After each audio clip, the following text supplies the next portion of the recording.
ब्याज ज्ञात करना सीखेंगे। तो सबसे पहले हमें क्वेश्चन को देखना है कि हमें क्वेश्चन में क्या क्या दिया हुआ है। तो देखिए 7,000 रुपये का 20% वार्षिक की दर से 3 वर्ष का चक्रवृद्धि ब्याज ज्ञात कीजिए। तो सबसे पहले आप देखेंगे जो 7,000 राशि दी है ये हमें दे रखा है मूलधन।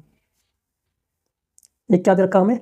मूलधन। तो हमें पी दे रखा है, पी बराबर 7,000 रुपये। फिर देखिए यहाँ पर देखा 7,000 का 20%। ये क्या दे रखी है? 20% मतलब 20% वार्षिक। ये क्या दे रखी है हमें? दर, जिसको हम बोलते हैं आर, 20%।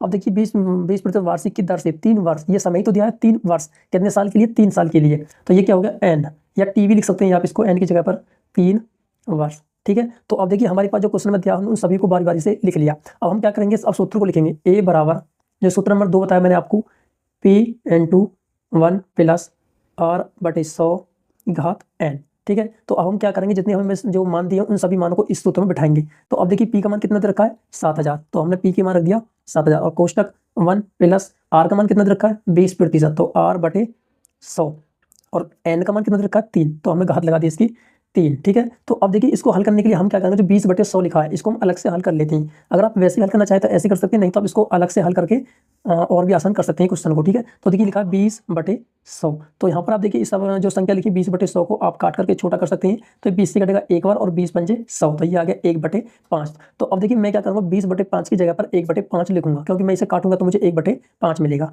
तो मैं यहाँ पर लिखूंगा 7,000 प्लस 1/5 की घात 3। ठीक है। तो अब देखिए इसको हम आगे हल करेंगे। तो यहाँ पर लिखेंगे 7,000। अब देखिए इसको हल कैसे करेंगे? इस 5 की गुणा इस एक में होगी, यानी कि इसकी गुणा इसमें होगी, और जो गुणा होकर मिलेगा उसको हम इसमें जोड़ देंगे, यानी कि एक में जोड़ देंगे। तो देखिए 5 एकम 5 और 1 6, 6/5 और घात कितनी है? 3। अब देखिए इसको लिखेंगे हम 7,000।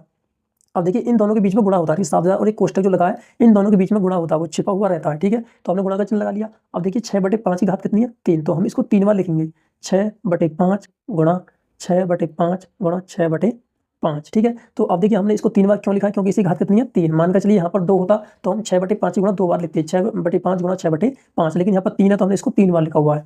तो अब देखिए इसको आगे हल करेंगे, जो यहाँ पर कट रहा है उसको हम काट देंगे, क्योंकि हमें और आसानी हो जाएगा कैलकुलेशन करने में। तो देखिए 5 से कट जाएगा ये, 5 एकम 5 और 2 × 5 = 20। तो ये हो गया 1,400 गुणा 6 गुणा 6/5 गुणा 6/5। अब 5 से फिर कट जाएगा ये, 5 दूनी 10 और 4 बचा, 5 अट्ठे 40। ठीक है। इसको आप और अच्छे से काट लीजिए छोटी छोटी संख्या से, गुणा 6 गुणा 6 गुणा 6/5। तो अब देखिए 5 से फिर कट जाएगा ये, 5 पंजे 25, हासिल बचा 3 और 5 छंग 30। तो मुझे मिला फाइनल यहाँ पर आकर के ये 56 गुणा 6 गुणा 6 गुणा 6। तो अब मैं क्या करूँगा? 56 गुणा 6 गुणा 6 की आपस में गुणा करूँगा तो मुझे मिलेगा ये 12,096। 12,096 मुझे क्या मिला? ये ए बोले किसको बोलते हैं हम? ए मिश्र धन।